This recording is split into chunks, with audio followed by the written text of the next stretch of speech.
যাত্রীরা আর সেখানকার যাত্রীদের ভোগান্তি সবশেষ চিত্র আপনার মাধ্যমে জানতে চাই।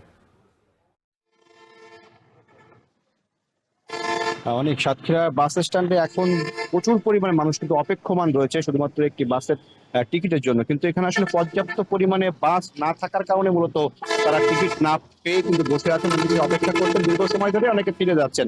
মূলত আগামীকাল সরকারি ছুটি শেষ হচ্ছে, যে কারণে যারা চাকরিজীবী রয়েছেন তারা এখন তারা ঢাকায় ফিরতে তারা কিন্তু অনেকটা সময় তারা চাচ্ছেন যে দ্রুত সময়ে তারা ঢাকায় ফিরতে, কারণ অফিস শুরু হবে এবং তারা সেই তাদের যে কর্মজীবী রয়েছেন তারা কাজে ফিরতে চাচ্ছেন। তো যেহেতু এখানে সীমিত পরিমাণ বাস চলাচল করে, প্রতিদিন প্রায় 100 থেকে 150টি বাস কিন্তু নিয়মিত ঢাকায় চলাচল করে, কিন্তু সেই যে বাসগুলো রয়েছে তাতে কিন্তু যাত্রী সংকলন হচ্ছে না। আসলে যে পরিমাণ যাত্রী রয়েছে সেই তুলনায় বাস সংখ্যা কম, যে কারণে মূলত সিট সংখ্যা এখানে কম। অতিরিক্ত ভাড়া দিয়েও কিন্তু এখানে সিট পাওয়া যাচ্ছে না, যেহেতু এখানে অন্য কোনো বিকল্প পথ নেই, ট্রেন বা নৌপথে যাতায়াতের কোনো সুযোগ নেই, যে কারণেই সাতক্ষীরা থেকে একমাত্র ব্যবস্থা হচ্ছে সড়ক পথ। যে কারণে অনেকে বাধ্য হয়ে অতিরিক্ত ভাড়া দিয়ে তারা কিন্তু প্রাইভেট কার, মাইক্রো ইত্যাদি ভাড়া করে কিন্তু তারা ঢাকায় রওনা হচ্ছেন বলে আমরা দেখেছি। তবে এখানকার যে বাস সার্ভিসগুলো তারা বলছে যে বাসের যে টিকিট এগুলো অগ্রিম বিক্রি হয়েছে, সেই সার্ভিসগুলো তারা এখন মূলত দিচ্ছেন। যারা অগ্রিম টিকিট কেটে রেখেছিলেন সেই সার্ভিসগুলো তারা এখন দেওয়ার চেষ্টা করছেন। যদিও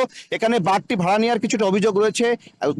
এখানে বিআরটিএ কর্তৃক 750 টাকা, চেয়ার কোচ এবং এসি গাড়িতে 950 টাকা নির্ধারণ করা রয়েছে। যদিও এখানে 1 থেকে 150 টাকা বেশি নেওয়া হচ্ছে এমন অভিযোগও করেছেন কোনো যাত্রীরা। তবে এখানকার কাউন্টার ম্যানেজার এবং যারা বাস চালক রয়েছেন তারা বলছেন তারা একটি গাড়ি ঢাকায় যেয়ে আবারও ফিরে আসছে, ফলে তাদের যে অতিরিক্ত ট্রিপ খাটতে হচ্ছে সে কারণে তাদের কিছুটা ভাড়া বেশি তারা নিচ্ছেন। সেক্ষেত্রে বিআরটিএ যে নির্ধারিত ভাড়া রয়েছে সেই ভাড়ায় তারা নিচ্ছেন বলে আমাদেরকে জানিয়েছেন। তো যাত্রী ভোগান্তি কিন্তু এখানে কমছে না। সব মিলেই ছিল আমার কাছে সাতক্ষীরা সঙ্গীতা মোড় এলাকা থেকে ঢাকায় ফেরা যাত্রীদের সবশেষ তথ্য।